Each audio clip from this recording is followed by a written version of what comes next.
ഹരിശ്രീ ഗണപതയേ നമ. അവിഘ്നമസ്തു. ഓം നമോ ഭഗവതേ വാസുദേവായ ശ്രീകൃഷ്ണ പരമാത്മനേ നമ. ഓം ഗുരുബ്രഹ്മ ഗുരുർവിഷ്ണു ഗുരുദേവോ മഹേശ്വര ഗുരു സാക്ഷാത് പരബ്രഹ്മ തസ്മൈ ശ്രീ ഗുരവേ നമ. എല്ലാ ഭക്തമക്കൾക്കും എൻ്റെ വിനീതമായ പ്രണാമം.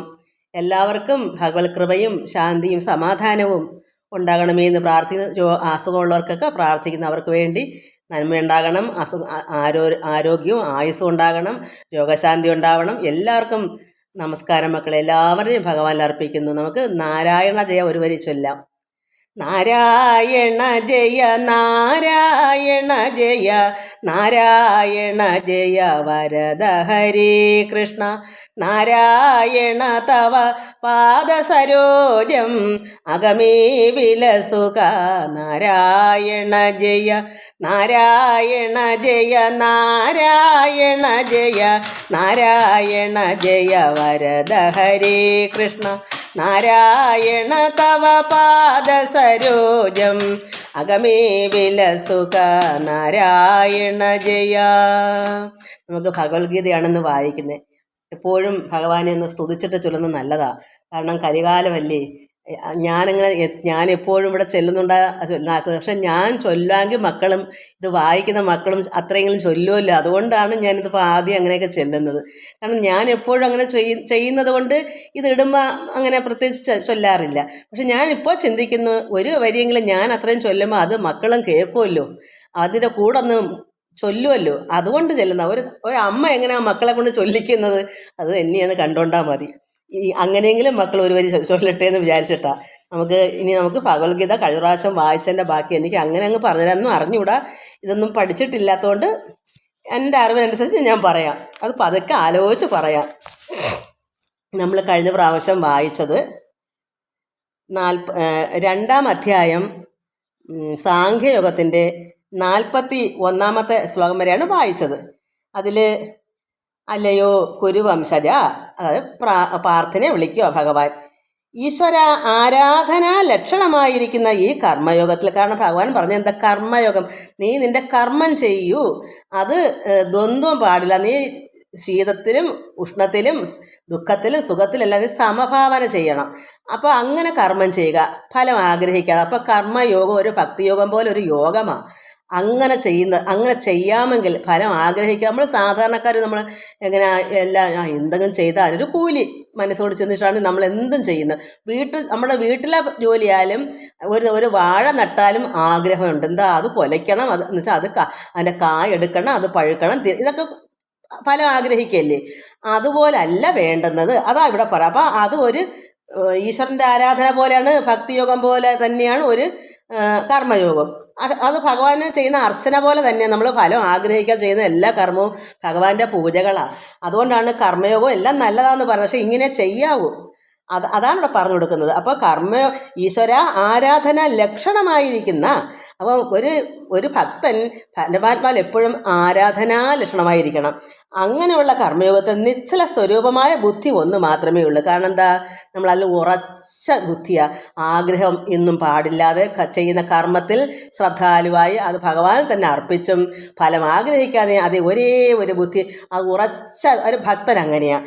എന്നാലോ നിശ്ചല ബുദ്ധി ഇല്ലാത്തുള്ള ബുദ്ധികൾ അങ്ങനെ പല ശാഖകളോട് കൂടിയവയായും അത് അനേകങ്ങളുമായിരിക്കും. കാരണം എന്താ, ഫലം ആഗ്രഹിക്കുമ്പോൾ എതിലേക്കൂടെ ചെയ്യുന്ന കാര്യം എല്ലാം പല ഒരു വൃക്ഷത്തിൻ്റെ പല ശാഖകൾക്കും പല അളവുകളാണ്. ഒരു വലിയ ശാഖ കാണും, പിന്നെ ചെറു ശാഖകൾ, ഇങ്ങനെ പല രീതിയിലാണ് ഒരു വൃക്ഷത്തിൻ്റെ ശാഖകൾ, ഒരേ അളവിലല്ല. അങ്ങനെ ഒരു നിശ്ചല ബുദ്ധി ഇല്ലാത്ത മനസ്സിനെ ഉറച്ചു നിൽക്കാതെ പലതിലേക്കും ചിന്തിച്ച് എടുത്തും പോകുന്ന ഈ ലോകത്തിൽ അല്ലാത്തവരുടെ കാര്യമാണ്, ഭഗവാനെ ആരാധിക്കാത്തവരുടെ കാര്യമാണ് പറയുന്നത്. അവർ എപ്പോഴും ഫലം ആഗ്രഹിച്ചുകൊണ്ട് തന്നെ ഇരിക്കും. അവർക്ക് ഉറച്ച ഒരു മനസ്സേ ഇല്ല, ഭഗവാൻ അർപ്പിച്ചല്ല ചെയ്യുന്നത്. അതുകൊണ്ട് ഈശ്വരാരാധന അല്ലാത്തവരുടെ ലക്ഷണമാണ്. അവർ പല ശാഖകളോട് കൂടിയവയായും അനേകങ്ങളുമായിരിക്കും. കാരണം അവർക്ക് എന്ത് ജോലി ചെയ്താലും അതെല്ലാം ഫലം ആഗ്രഹിക്കും. അവർ ഈ ലോക ചിന്തകളാണ്. ഇവിടെ എന്തെല്ലാം ചെയ്താൽ നമുക്ക് ഭോഗങ്ങൾ എത്ര വർദ്ധിക്കാം, സുഖങ്ങൾ എങ്ങനെ, ഇങ്ങനെ ചിന്തിക്കുന്നവരാണ്. അതൊരു കർമ്മയോഗം എന്ന് പറയാൻ പറ്റില്ല. ഈ യോഗം എന്ന് പറയുന്നത് എന്താണ്? നമ്മൾ ഫലം രണ്ടിലും ദ്വന്ദ്വം ഇല്ലാത്തത്. രണ്ടെന്നുള്ള ദ്വന്ദ്വം, കാരണം സുഖത്തിലും അതൊന്ന്, ദുഃഖം ഒന്ന്, അപ്പോൾ രണ്ടുണ്ട്. ഈ രണ്ടിലും സമഭാവനയാണ്. അതിന് അതീതം, ദ്വന്ദ്വത്തിന് അതീതമാണ്. കാരണം സുഖം വന്നാലും ദുഃഖം വന്നാലും സന്തോഷം. അപ്പോൾ അതിനൊരു ഉദാഹരണം, കുട്ടികൾ സ്കൂളിൽ, ഇപ്പം മുതിർന്നവരുടെ മക്കളൊക്കെ സ്കൂളിൽ പോകും. ആ സ്കൂളിൽ ഏറ്റവും വലിയ മാർക്ക് അല്ലെങ്കിൽ റാങ്ക് വാങ്ങിച്ചു. അത് വാങ്ങിച്ചെന്ന് പറഞ്ഞ് വീട്ടിൽ വന്ന് അച്ഛാ ഇത് അല്ലെങ്കിൽ അമ്മേ എനിക്കിന്ന് ഞങ്ങൾ എഴുതിയ പരീക്ഷയിൽ എനിക്കാ റാങ്ക് കിട്ടിയത്, അല്ലെങ്കിൽ 1ാം സ്ഥാനം കിട്ടിയത് എന്ന് പറഞ്ഞാൽ തന്നെ ഈ പിതാവ് ഇങ്ങനെയുള്ള യോഗമായിരിക്കുന്ന, കാരണം രണ്ടിലും ഒരേ മനസ്സുള്ളൊരു, അതിൽ യാതൊരു മനസ്സിന് സന്തോഷവും ഈ പറഞ്ഞ വ്യക്തിക്ക് ഉണ്ടാകത്തില്ല. തോറ്റെന്ന് പറഞ്ഞാലോ അതിലും ഉണ്ടാകത്തില്ല. എൻ്റെ മകൻ തോറ്റുപോയി, അങ്ങനെ അന്നേരം ദുഃഖവും ഇല്ല. റാങ്ക് വാങ്ങിച്ച് അതിൽ സന്തോഷവും ഇല്ല. അപ്പോൾ എന്താ? ദ്വന്ദ്വം, ഈ രണ്ടിനും അതീതമാണ് ഒരു യോഗം. ഈ യോഗി കർമ്മയോഗം അങ്ങനെ ആയിരിക്കണം. അതാണ് ഇവിടെ ഭഗവാൻ പറയുന്നത്. അത് എന്തിനാ ഇത്രയും ഇത് ഒരു ഉദാഹരണം പറഞ്ഞാൽ, ഇവിടെ യുദ്ധം ചെയ്യുന്നതിന് എന്തുകൊണ്ടാണ് രണ്ടെന്നുള്ള ചിന്തിക്കുന്ന അർജുൻ? കാരണം എല്ലാവരും സ്വന്തവും ബന്ധുവെന്നായപ്പം അപ്പം നീയെന്നും ഞാനെന്നുള്ള ചിന്ത വന്നു. അന്യവരാണ്, സ്വന്തക്കാരല്ലെങ്കിൽ അദ്ദേഹത്തിന് യുദ്ധം ചെയ്യാൻ കഴിയും. അപ്പോൾ അതിലെന്താ അതിൻ്റെ അർത്ഥം? സർവ്വപേരെ ഒന്നായി കാണാത്തതെന്നല്ലേ? അതുകൊണ്ട് ഭഗവാൻ പഠിപ്പിക്കുക, എല്ലാം ഒന്നായി കാണ്, ദ്വന്ദ്വത്തിന് അതീതമാകൂ, എല്ലാം ഈശ്വരാർപ്പണം ചെയ്യുകയും വേണം. എന്തും എല്ലാവരും ഈശ്വരൻ്റെ മക്കളാണെന്ന് കരുതി നമ്മൾ എല്ലാവരും ഒന്നുപോലെ കണ്ടാൽ ഈ വിഷമം ഉണ്ടാവൂ. അവിടെ മുത്തശ്ശനെന്നും സഹോദരനെന്നൊക്കെ കണ്ടിട്ടല്ലേ? അത് രണ്ടല്ലേ അതിൻ്റെ അർത്ഥം? രണ്ട് പാടില്ല, അതിന് അതീതനാവുക. അതാണ് ദുഃഖത്തിലും സുഖത്തിലും ഒരേ സമഭാവന. അതിന് ഞാൻ ഒരു ഉദാഹരണം തന്നതാണ്. സ്വന്തം മകൻ, ഇപ്പം എൻ്റെ മകനോ മകളോ സ്കൂളിൽ പോയി ഇതുപോലെ നല്ല മാർക്കോട് വന്നാൽ ഈ യോഗിയായിരിക്കുന്ന കർമ്മയോഗം എന്ന് പറഞ്ഞാൽ ഒരു യോഗമാണ്. അത് ഇങ്ങനെ വരുന്നൊരു കുട്ടി വന്ന് പറയുന്നത്, അമ്മേ എനിക്ക് ഫസ്റ്റ് ക്ലാസ് കിട്ടിയാന്ന്, ആ അമ്മയ്ക്ക് ഒരു മനസ്സിനും ഒരു വ്യത്യാസവും വരത്തില്ല, സന്തോഷം തോന്നൂല. അയ്യോ മക്കൾ തോറ്റുപോയൊന്നും ചിന്തിക്കത്തില്ല. അമ്മ ഞാൻ തോറ്റുപോയി, അപ്പോഴും ഈ അമ്മയ്ക്ക് ഒരു ഭാവഭേദവും വരത്തില്ല.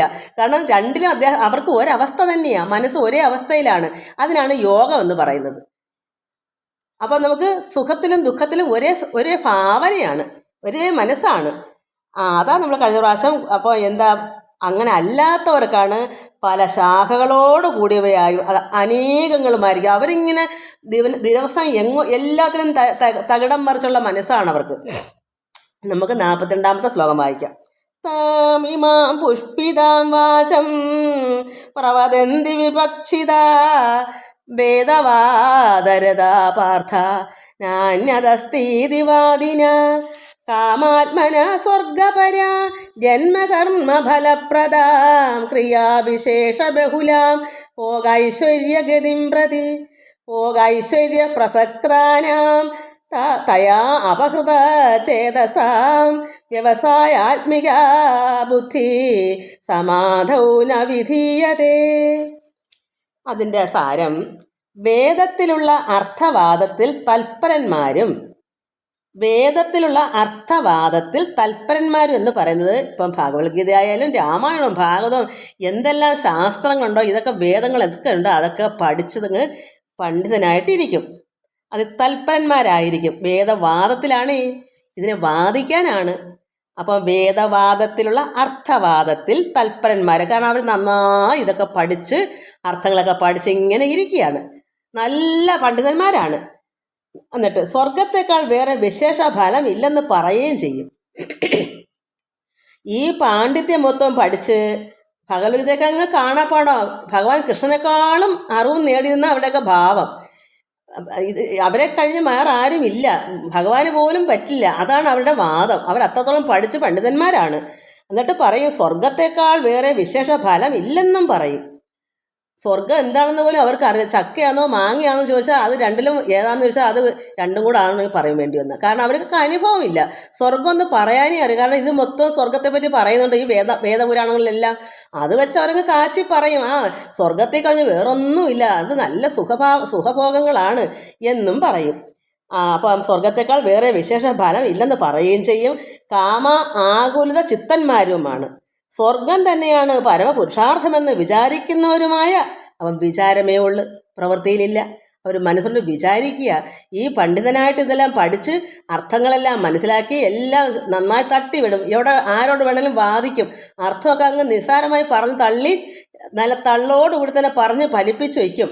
പക്ഷെ എന്താണ് വിചാരമാണ് സ്വർഗം തന്നെയാണ് പരമപുരുഷാർത്ഥമെന്ന് വിചാരിക്കുന്നവരുമായ അവിവേകികൾ, ഒരു വിവരമില്ലാത്തവർ. അപ്പോൾ എന്താ ആകുലത ചിത്തന്മാർ. യഥാർത്ഥ സ്വർഗം അനുഭവിച്ചുള്ളവർക്ക് ആകുല ചിത്തം ഉണ്ടാവുമോ? ആഗ്രഹത്തിന് ഈ ലോകത്തിലെ ഭോഗസുഖങ്ങൾക്ക് വേണ്ടി ആകുലപ്പെടുവോ? ആഗ്രഹം വർദ്ധിക്കുമോ? ആഗ്രഹങ്ങളെല്ലാം വെടിഞ്ഞിട്ടല്ലേ സ്വർഗം കിട്ടൂ? അപ്പം ഇവർ ചക്കയാണോ മാങ്ങയാണോ എന്ന് സ്വർഗം വെച്ചാൽ അവർക്ക് ഇത് രണ്ടും തിരിച്ചറിവില്ല. സ്വർഗം എന്താണെന്ന് അവർക്ക് അനുഭവമില്ല. അതുകൊണ്ടാണ് അവർ ആകുല ചിത്തന്മാരാണ് ഈ ലോകസുഖത്തിന് വേണ്ടി, ഈ പ്രപഞ്ചത്തിലെ സുഖത്തിന് വേണ്ടി. ആഗ്രഹം, ആകുലിതം ചിത്തൻ. അപ്പോൾ അവിടെ മനസ്സ് എന്തിനെങ്കിലും കിട്ടാഞ്ഞാൽ ആകുലമുണ്ടാവും. എനിക്ക് ഇന്ന പെണ്ണിനെ കിട്ടിയില്ല, അതിൻ്റെ വിഷമം. അല്ലെ ഇന്ന വീട് എനിക്ക് ഇങ്ങനെ വെച്ച് ഒത്തില്ല, അല്ലെ അങ്ങനെ. ഇതൊക്കെ പല രീതിയിൽ അവർക്ക് ആകുലത ഉണ്ടാവും. പക്ഷേ സ്വർഗം എന്ന് പറയുന്ന സംഭവം ഒരു യോഗിയായി അത് കിട്ടുന്നത് എങ്ങനെയാണ്? ഈ ലോക സുഖങ്ങളെല്ലാം വെടിയുന്നവർക്കാണ്. ഇതറിയാതെ കണ്ട് പുരാണങ്ങളെല്ലാം പഠിച്ച് ശാസ്ത്രമൊക്കെ നേടി അങ്ങേയറ്റത്തെ പണ്ഡിതന്മാരാന്ന് വാദിച്ചു കൊണ്ടങ്ങ് നടക്കും. എന്നിട്ട് എന്താ? ആകുലത ചിത്തന്മാരായിട്ടും സ്വർഗം തന്നെയാണ് പരമപുരുഷാർത്ഥമെന്ന് പറയും, വിചാരിക്കും. അവിടെ ഉള്ളിൽ വിചാരമുണ്ട് ഇതൊക്കെയാണ്. പക്ഷെ അവർക്ക് അനുഭവിക്കാൻ യോഗമില്ല. എന്താ? ഈ ലോകം വെടിയാൻ വയ്യ. അർജുനന് കൊടുക്കുന്ന ഉപദേശം, അർജുനന് വെടിയാൻ വയ്യ, മമത വെടിയാൻ വയ്യ. ഈ ലോകത്തെ സുഖങ്ങൾ വേണം, എൻ്റെ സ്വന്തം ബന്ധം, എൻ്റെ മുത്തച്ഛൻ, എൻ്റെ ഗുരു, എൻ്റെ സഹോദരൻ എന്നുള്ള ആ ചിന്ത അദ്ദേഹത്തിൻ്റെ ഉള്ളിൽ നിന്ന് പോകാൻ കഴിയത്തില്ല. പിന്നെ എങ്ങനെ ഇദ്ദേഹത്തിന് സ്വർഗം കിട്ടും? ഇതുപോലാണെന്ന് ഒരുപാട് പണ്ഡിതന്മാർ ഇത് മൊത്തം പഠിച്ചു വെച്ചിട്ട് നന്നായി പ്രസംഗിക്കുന്നവരുണ്ട്. പക്ഷേ എന്താ അതിൽ പറയുന്നത്? അപ്പം ഇവർ അവിവേകികൾ. ഭോഗ ഐശ്വര്യങ്ങളെ സിദ്ധിപ്പാനായിക്കൊണ്ട് ഈ ഭോഗ ഐശ്വര്യം എന്താ? ഈ ലോകസുഖം. സർവ്വ ഭാര്യ വേണം, അവർക്ക് മക്കൾ വേണം, അവർക്ക് ആഹാരം, വസ്ത്രം, ആഡംബരം, നല്ല കാറ്, നല്ല വീട്, എല്ലാം കൊണ്ടും എല്ലാ സുഖവും അവർക്ക് വേണം. ഇങ്ങനെയാണ് ഒരു യഥാർത്ഥ ജ്ഞാനി. അപ്പോൾ അതെല്ലാം സിദ്ധിപ്പാനാണ് എന്നിട്ട് എന്ത് ചെയ്യും? ഭോഗ ഐശ്വര്യങ്ങളെ സിദ്ധിപ്പാനായിക്കൊണ്ട് അനേക കർമ്മഭേദങ്ങളെ പറ്റി പറയും. കാരണം എവിടെയെങ്കിലും ആരെങ്കിലും പറ്റിച്ചെങ്കിലും അവരുടെ വയറ് നിറയ്ക്കണം, അവർക്ക് ഇതൊക്കെ കിട്ടുകയും വേണം. ഈ ലോക സുഖങ്ങൾ കിട്ടണം. അതിന് എന്ത് വരും? പല ആളുകളെയും പാവപ്പെട്ടവരെ പറ്റിക്കും. നിങ്ങൾക്ക് ഇന്ന കർമ്മം ചെയ്താൽ നിങ്ങൾക്ക് ഇന്ന സുഖങ്ങളും ഇന്ന ധനവും, അല്ലെങ്കിൽ ഒരു പവൻ്റെ മാല വെച്ച് പൂജിക്കും, നിങ്ങൾക്ക് 10 മടങ്ങ് നിങ്ങൾക്ക് കിട്ടും.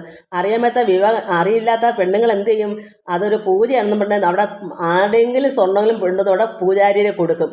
പൂജാരി വേഷന്മാരൊന്നും ഇതെല്ലാം പറ്റിച്ച് താടിക്കുളത്തേക്ക് അവർ വരുന്നത്. നന്നായി പൂജ നടത്തി അവർ പറയും ഇത്ര ദിവസമായിട്ട് ഇത് എടുക്കാവൂ, അപ്പോഴത്തേക്ക് 4 മാല ഒന്നിച്ചിരിക്കുമെന്ന് പറയും. ഈ പെണ്ണുങ്ങൾ ബുദ്ധിയില്ലാതെ ഇത് വെച്ചിട്ട് അവിടെ വെച്ച് പൂജ നടത്തി അവൻ അന്നേരം കൊണ്ട് വലിയും. പിന്നെ അവനെ കാണാൻ കിട്ടത്തില്ല. പെണ്ണുങ്ങൾക്ക് എന്താ നഷ്ടം? ധനം നഷ്ടമായി, സ്വർണം നഷ്ടമായി. അയൽവക്കത്തിൽ നിന്ന് ആയിരിക്കും വായ്പ വാങ്ങിച്ചിട്ട് വന്നതായിരിക്കും ഈ സ്വർണം. പിന്നെ അതിൻ്റെ പുറകെ നടക്കുക. ഇതൊക്കെയാണ് ഇന്നത്തെ പണ്ഡിതന്മാരുടെ കാര്യം ഞാനീ പറയുന്നത്, അവിവേകികൾ. അതുകൊണ്ട് അവർക്ക് ആകുല ചിത്തതയുണ്ട, ധനം വേണം, ഈ ലോകത്തിലെ സുഖം വേണം.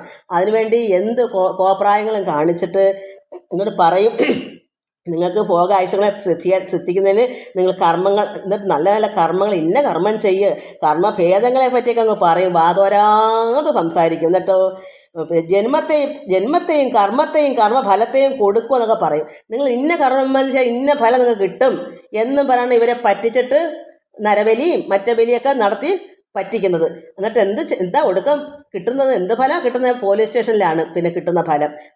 തിന്നുന്ന നല്ല ആഹാരമൊക്കെ അവിടെ കിട്ടുമായിരിക്കും. എന്നാൽ ഇതാണ് ഇന്നത്തെ ഫലമെന്ന് ഞാൻ പറയാം. ഇതാണ് ലോകത്തുനിന്ന് 1999 അങ്ങനെയാണ്.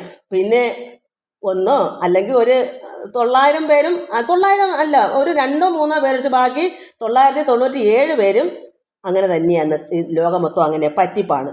അതുകൊണ്ട് ജന്മത്തെയും കർമ്മത്തെയും കർമ്മഫലത്തെയും കൊടുക്കുന്നതും എങ്ങനെയാണെന്ന് വെച്ചാൽ ഫലമില്ലാതെ പുഷ്പം മാത്രമുള്ള വൃക്ഷം പോലെ വിളങ്ങുന്നതുമായ വാക്കുകളെ പറയും. നന്നായി സംസാരിക്കും അവർ. ഇതൊക്കെ നന്നായി പഠിച്ചു വെച്ചേക്കുമല്ലോ. പാഠം പഠിച്ചങ്ങ് വെച്ചാൽ പോരെ. പഠിച്ചാൽ അതങ്ങോട്ട് കേൾക്കുമ്പോൾ അയ്യോ ഇത്ര നല്ല വേദാന്തോ, ഇത് അയാൾ നല്ല മിടുക്കനാണ്, ജ്ഞാനിയാണ്. പക്ഷെ ഉള്ളത്തിൽ എന്താ ഉള്ളത്? ഒരു ഫലവും കൊടുക്കാൻ കൊള്ളുന്നവനായിരിക്കത്തില്ല. ഇത് പഠിച്ചു വെച്ചാൽ കിട്ടത്തില്ല. അനുഭവം വേണമെങ്കിൽ എന്ത് വേണം? നമ്മൾ ആനന്ദം അനുഭവിക്കണം. ഇത് പ്രവൃത്തിയിലാക്കണം. ഈ അർജുനൻ കൊടുക്കുന്ന ഉപദേശം അർജുനൻ അങ്ങനെ ആക്കാൻ ഭഗവാൻ ശ്രമിക്കുകയാണ്. ഇത് ശ്രമിച്ച് നമ്മളും അങ്ങനെ പഠിച്ച് ആകുമ്പോഴാണ് അത് അനുഭവം വരുന്നത്. ഇയാളെന്ത് ഇങ്ങനെ ചെയ്യുന്നവർ ചുമ്മാതെ പറഞ്ഞു പറ്റിക്കാൻ നല്ല മിടുക്കന്മാരാ, വാതോരാതെ നല്ല കഥകളൊക്കെ വേദാന്തം തട്ടി വിടും.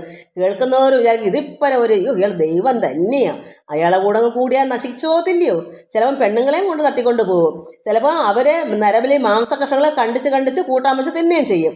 ഇങ്ങനെ എങ്ങനെ എൻ്റെ അനുഭവം ഫലമില്ലാതെ പുഷ്പം മാത്രമുള്ള വൃക്ഷം പോലെ വിളങ്ങുന്ന വാക്കുകളെ പറയും. എന്താ ഫലം കൊടുക്കുന്നത്? ഇപ്പോൾ 1 പവൻ്റെ സ്വർണം വെച്ച് പൂജിച്ച 4 പവൻ്റെ സ്വർണം കിട്ടുമെന്ന് പറഞ്ഞാൽ കൊടുക്കണം. അന്ന് നമുക്ക് പറയാം അത് ഫലം കിട്ടിയെന്ന്.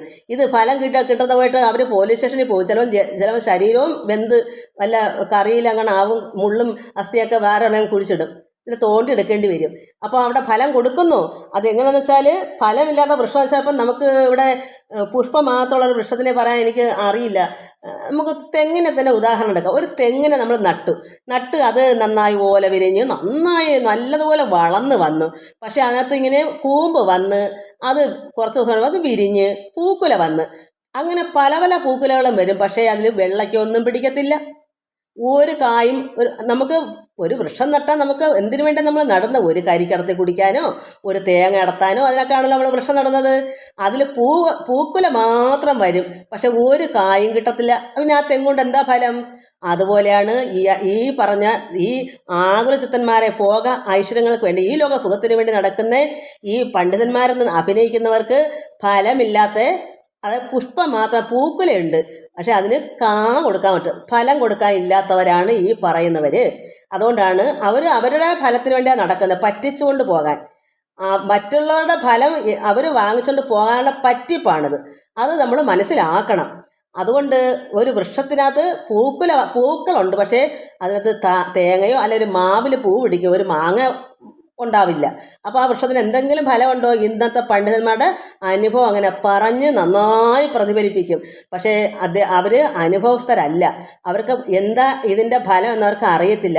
സ്വർഗം എന്ന് പറഞ്ഞാൽ അവരുടെ ധാരണ എന്താണെന്നറിയാമോ? ഈ ലോകത്ത് നടക്കുന്ന സർവ്വ സുഖഭോഗത്തിനേക്കാൾ ഇരട്ടി കിട്ടുന്നതാണ് സ്വർഗം എന്നാണ് വിചാരിക്കുന്നത്.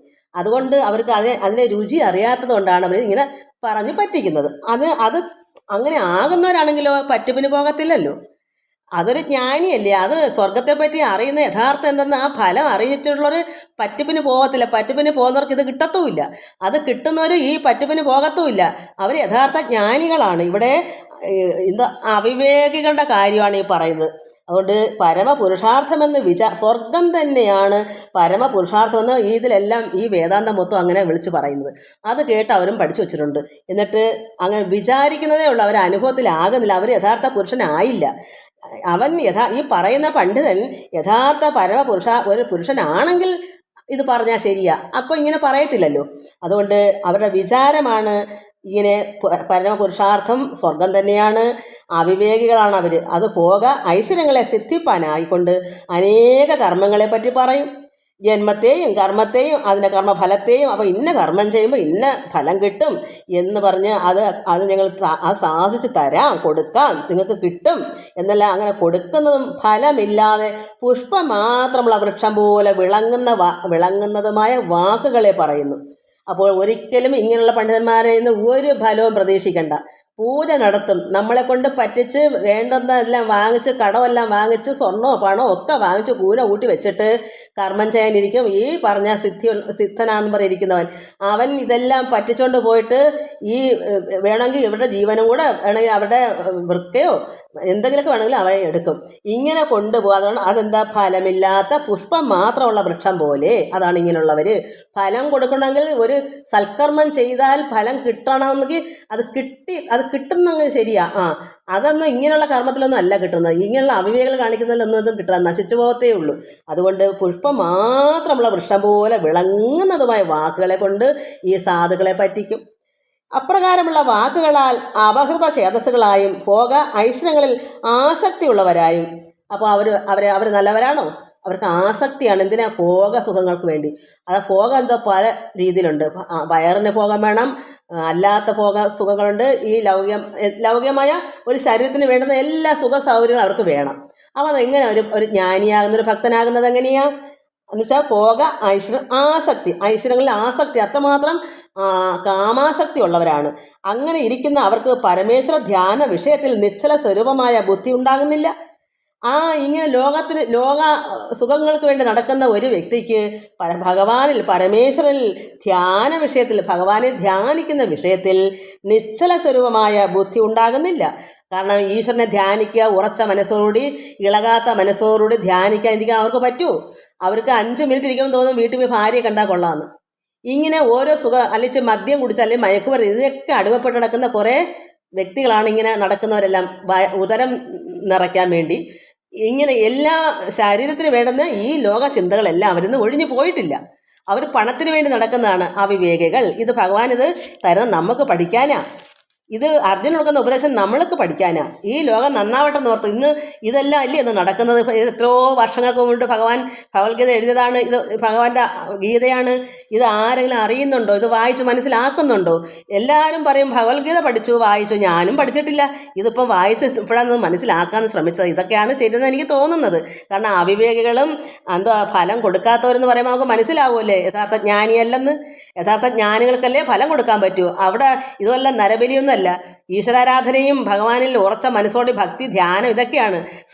സംസർഗം സജ്ജനങ്ങളുമായിട്ടും സൽപ്രവൃത്തികളും ഈശ്വര ആരാധനകളും കൃത്യനിഷ്ഠകളും അങ്ങനെയുള്ള അഹിംസാ പരമോധർമ്മ ഇങ്ങനെയൊക്കെയുള്ള എല്ലാ ഗുണഗണങ്ങളുമാണ് ഒരു ഭക്തന് വേണ്ട. ഇവിടെ പറഞ്ഞെന്താണ്?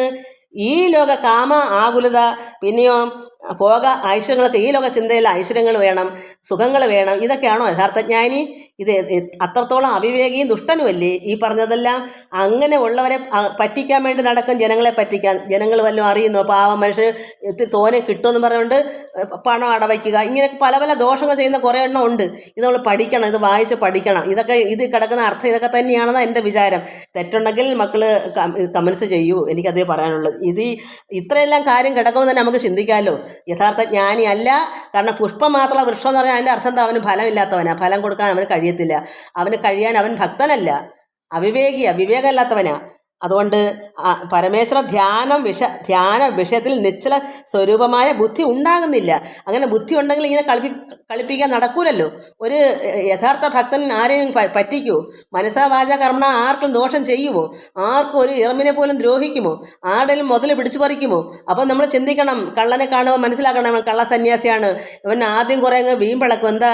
ഞാൻ പണ്ഡിതനാണ്, എനിക്ക് ഭാഗവതവും ഭഗവത്ഗീതയും രാമായണമൊക്കെ പച്ചവെള്ളം പോലെ എല്ലാം എൻ്റെ പൊരുളൊക്കെ അങ്ങോട്ട് തട്ടി വിടും പഠിച്ചു വെച്ചിട്ട്. അപ്പോൾ ജനങ്ങൾ വിചാരിക്കും അയ്യോ ഇവൻ എല്ലാം അറിഞ്ഞവനാണ്, ഇവൻ ദൈവത്തിനേക്കാളും അപ്പുറത്ത് നിൽക്കുകയാണ് എന്ന് കരുതിയാണ് എല്ലാവരും പറ്റിച്ചു പോണത്. അത് മനസ്സിലാക്കണം മക്കൾ എല്ലാവരും.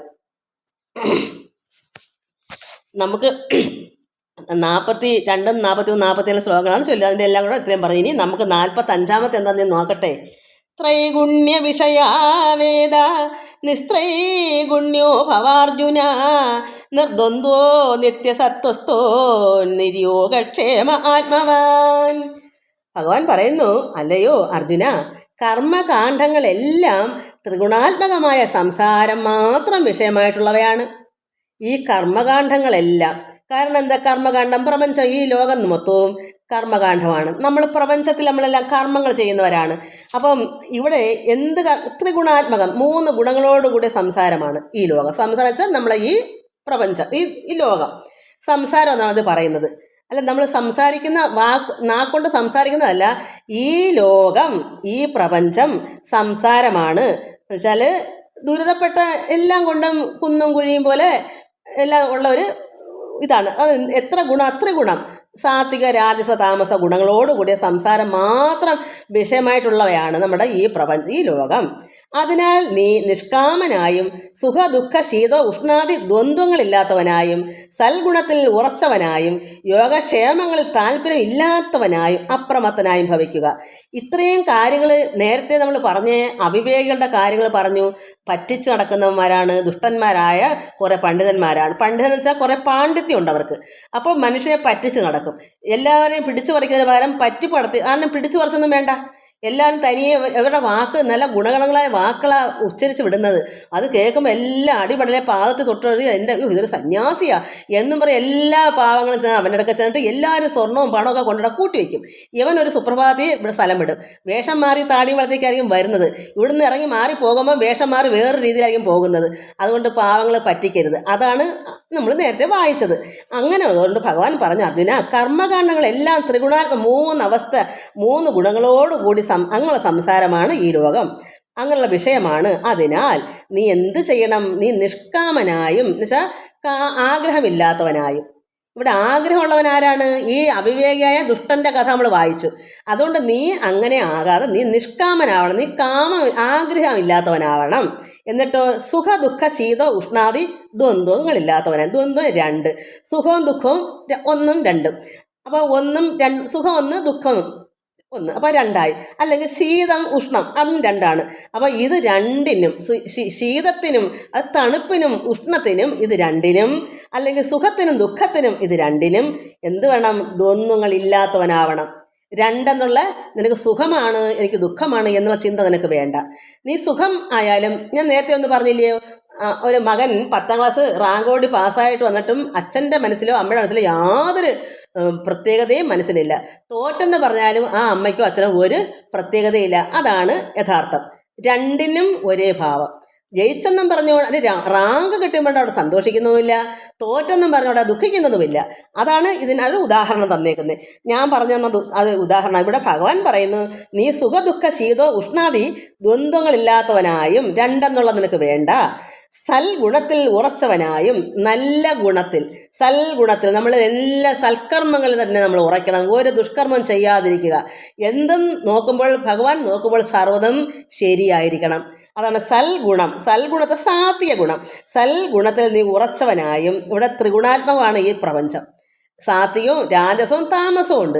എന്നാൽ നല്ല ഗുണത്തിൽ, സാത്വികമാണ് നല്ല ഗുണം, ഈ സൽഗുണത്തിൽ നീ ഉറച്ചവനായും യോഗക്ഷേമങ്ങളിൽ താല്പര്യം ഇല്ലാത്തവനായും. കാരണം ഈ യോഗം എന്ന് വെച്ചാൽ ദ്വന്ദ്വങ്ങൾക്ക് അതീതമാണ്. അപ്പം അങ്ങനെയുള്ള രണ്ടിന് നീ താല്പര്യം വേണ്ട. നിനക്കൊന്ന് അത് സമചിത്തത. സുഖത്തിലും ഒന്ന് നീ വളരെ സന്തോഷിക്കുകയും വേണ്ട, സങ്കടപ്പെടുകയും വേണ്ട. അങ്ങനെയുള്ള താല്പര്യം ഇല്ലാത്തവനായും അപ്രമത്തവനായും ഭവിക്കുക. അപ്രമത്തനെന്ന് വെച്ചാൽ പ്രമാദമില്ല, അഹങ്കാരിയല്ലാതെ അങ്ങനെ വേണം നീ ജീവിക്കാൻ. ഭഗവാൻ പറയുന്നു, നമുക്ക് തരുന്ന പാഠമാണ് ഇത്. അർജുനന് കൊടുത്തെങ്കിലും. അപ്പം നമ്മൾ എങ്ങനെ ജീവിക്കണം? ഈ കർമ്മകാണ്ഡങ്ങളെല്ലാം ത്രിഗുണാത്മകമാണ്. മൂന്ന് ഗുണങ്ങളോടുകൂടിയതാണ് ഈ സംസാരം, ഈ ലോകം. ഈ അങ്ങനെയുള്ള ലോകത്ത് വിഷയമായിട്ടുള്ളവ ആണ് എന്താ? ഈ മൂന്നവസ്ഥ. അതുകൊണ്ട് നമ്മൾ എന്ത് വേണം? ഒരു ഭക്തൻ, നേരത്തെ പറഞ്ഞ അവിവേകയുടെ കാര്യമല്ല, ഒരു ഭക്തൻ എങ്ങനെ വേണമെന്നാണ്. നിഷ്കാമനായും, ഒന്നിനും വളരെ ആഗ്രഹം. കാരണം ഇത് എപ്പോഴത്തെ കാര്യം, കുട്ടിക്കാലത്തെ കാര്യമല്ല. നമ്മൾ കുട്ടികളാകുമ്പോൾ ആഗ്രഹിക്കാത്തവരാരുമില്ല. എല്ലാവരും ആഗ്രഹത്തോടുകൂടി എല്ലാ കാര്യവും നിറവേറ്റി വരുമ്പോൾ പിന്നെ നമുക്ക് ഒന്നിനും ആഗ്രഹമില്ലാത്തൊരു അവസ്ഥയാകണം. ഭഗവാനിൽ ഭക്തി കുട്ടിനാളെ തൊട്ടേ വേണം, സമയത്തിന് കിട്ടുന്നതല്ല. നല്ല പ്രവൃത്തി സൽഗുണങ്ങളും ആയിരിക്കണം. എന്നാൽ ഭഗവാനെ അങ്ങോട്ട് വളർന്നു വരുന്നതല്ലേ ഉള്ളൂ. എല്ലാ കാര്യങ്ങളും വേണം. നമ്മൾ ഭഗവാനെ പ്രാർത്ഥിക്കും, മനസ്സിലെങ്കിലും കാണും. എത്ര നമ്മൾ ആഗ്രഹിക്കേണ്ടതെന്ന് പറഞ്ഞാൽ നമ്മുടെ മനസ്സിനകത്ത് കാണും. അയ്യോ, എനിക്കിന്ന് 10ാം ക്ലാസ് പാസ്സാവണം, അല്ല എനിക്ക് ജോലി വേണം. ഇങ്ങനെ ഏത് കുട്ടിയെ ആഗ്രഹിക്കാത്തത്? വേണ്ടാത്ത കാര്യങ്ങളല്ല, വേണ്ടുന്ന കാര്യങ്ങളൊക്കെ ഭഗവാനോട് പറയും. പക്ഷെ അതെല്ലാം കഴിഞ്ഞിട്ട് എല്ലാം ഒരുവിധം ആയി, നിറവ് എല്ലാത്തിലും തൃപ്തികരമായതുകൊണ്ട് പിന്നെ അതിൻ്റെ പുറകെ നടക്കണോ? പിന്നെ നമുക്ക് ബാക്കിയെല്ലാം ത്യജിച്ചൂടെ? ഉള്ളത് നിലനിന്ന് പോകണം, ജീവിച്ചു പോകണം.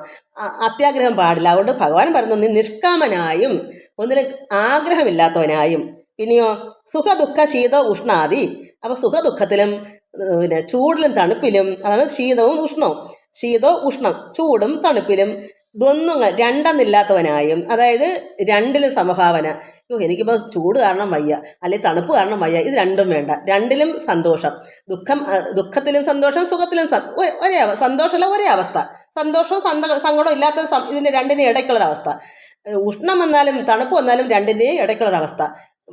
ശീതമാണെന്ന് പറഞ്ഞ് അയ്യോ എനിക്ക് തണുക്കുന്നതെന്നും പറയണ്ട, ഉഷ്ണം വരുമ്പോൾ അയ്യോ എനിക്ക് ചൂടൊന്നും പറയും. രണ്ടിനും സമത്വത്തോടു കൂടിയും യോഗക്ഷേമങ്ങളിൽ താല്പര്യം ഇല്ലാത്തവനായും അഹങ്കാരമില്ലാത്തവനായി, അതാ അപ്രമത്തനായി ഭവിക്കുക. ഇതാണ് ഭഗവാൻ കൊടുക്കുന്ന നമുക്ക് തരുന്ന ഉപദേശമായ ഇതല്ല. അപ്പോൾ നമ്മൾ എന്താ ഇതിൽ പഠിക്കേണ്ടേ? നേരത്തെ പറഞ്ഞ പണ്ഡിതനെ പോലെ ആവണോ? ഈ ആസക്തി വരുത്ത് ജനങ്ങളെ പിടിച്ചു പറിച്ച് പിന്നെ ഈ ഭോഗ സുഖങ്ങൾക്ക് വേണ്ടി പണ്ഡിതനാണെന്ന് നടിച്ച് കള്ളത്തരത്തിൽ നടന്ന് പറ്റിരിക്കണോ? അതോ ഇവിടെ ഭഗവാൻ അർജുന കൊടുക്കുന്ന ഉപദേശം നീ ആഗ്രഹമില്ലാത്തവനായും രണ്ട് ദ്വന്ദ്ങ്ങളില്ലാത്തവനായും സൽഗുണങ്ങൾ തന്നെ ഉറച്ചു നിൽക്കണം, ഒന്നിലും താല്പര്യം വേണ്ട, അഹങ്കാരമില്ലാതെ, ഇങ്ങനെ ഇത്രയും പറഞ്ഞു. ഇതിൽ നമുക്ക് ഇഷ്ടമുള്ളത് ഏതാണ്? ഇപ്പം പറഞ്ഞതല്ലേ, ഒരു സന്യാസിക്ക് ഒരു ഭക്തന് വേണ്ടേ? നമ്മൾ അതാണ് പഠിക്കേണ്ടത്. എല്ലാവർക്കും നമസ്കാരം.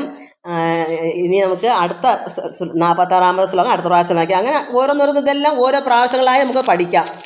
പഠിച്ച് കളയുമല്ല, ഇത് പഠിച്ചതുപോലെ ആക്കണം. നമ്മൾ എന്ത് പഠിക്കണം? നമുക്ക് വളരെ അത്യാഗ്രഹം വേണ്ട. എന്തെങ്കിലും നിവർത്തി ഇല്ലാത്തൊരവസ്ഥയാണെങ്കിൽ ഭഗവാനെ ഇങ്ങനെ ബുദ്ധിമുട്ടാണല്ലോ ഈശ്വര, അത് സാരമില്ല, ആവശ്യങ്ങൾക്കല്ലേ. എന്തെങ്കിലും ഉണ്ടെങ്കിൽ പിന്നും 2 കിട്ടിയാൽ മതിയെങ്കിൽ പിന്നെ നാളെ പോയി 10 വാങ്ങിക്കാൻ പോകണോ? ഉള്ളത് പോരെ? 2 കൊണ്ട് നമുക്ക് തികയുമെന്നുണ്ടെങ്കിൽ പിന്നെ അതിൻ്റെ പുറകെ 10 കൂടെ വേണമെന്ന് ആഗ്രഹം, അത് അത്യാഗ്രഹമല്ലേ. അങ്ങനെ പോകരുത്. നമുക്കെല്ലാം ആവശ്യത്തിനുണ്ട്, തൃപ്തികരമാണ്. ഇത് നീളം നിന്നാൽ മതി, ഇതുപോലെ അങ്ങ് മുന്നോട്ട് പോയാൽ മതി. ഇനി അധികപ്പറ്റായിട്ടൊന്നും വേണ്ട ഭഗവാനെ. ഇത്രയൊക്കെ ഇതുപോലെ അങ്ങ് പോയാൽ സന്തോഷം ഇത് തന്നെയാണ്. മനസ്സിന് സന്തോഷം ഉണ്ടെങ്കിൽ പിന്നെ അത് പോരെ. അങ്ങനെ ഒരു സന്തോഷം ഉള്ള മനസ്സുമായിരിക്കണം. സൽഗുണങ്ങൾ ചെയ്യുന്നതിന് ഉറച്ച ബുദ്ധി, ഉറച്ച മനസ്സുമായിരിക്കണം. ഇതൊക്കെ തന്നെയാണ് ഭഗവാൻ പറഞ്ഞേക്കുന്നത്. 2 എന്നുള്ള അവസ്ഥ, സുഖത്തിലും ദുഃഖത്തിലും തോൽവിലും ജയത്തിലും പരാജയത്തിലും എല്ലാം നിനക്ക് സമത്വമായ ചിന്ത, മനസ്സ് അങ്ങനെ ആവുക. അതാണൊരു ഭക്തന് വേണ്ടത്. ഇത് ഇത്രയും മക്കൾ പഠിച്ചിട്ടുണ്ടെങ്കിൽ ഇത് പ്രവൃത്തിയിലാക്കുക. എനിക്കതേ പറയാം. എല്ലാവർക്കും നമസ്കാരം. ഹരി ഓം, ഹരി ഓം, ഹരി ഓം.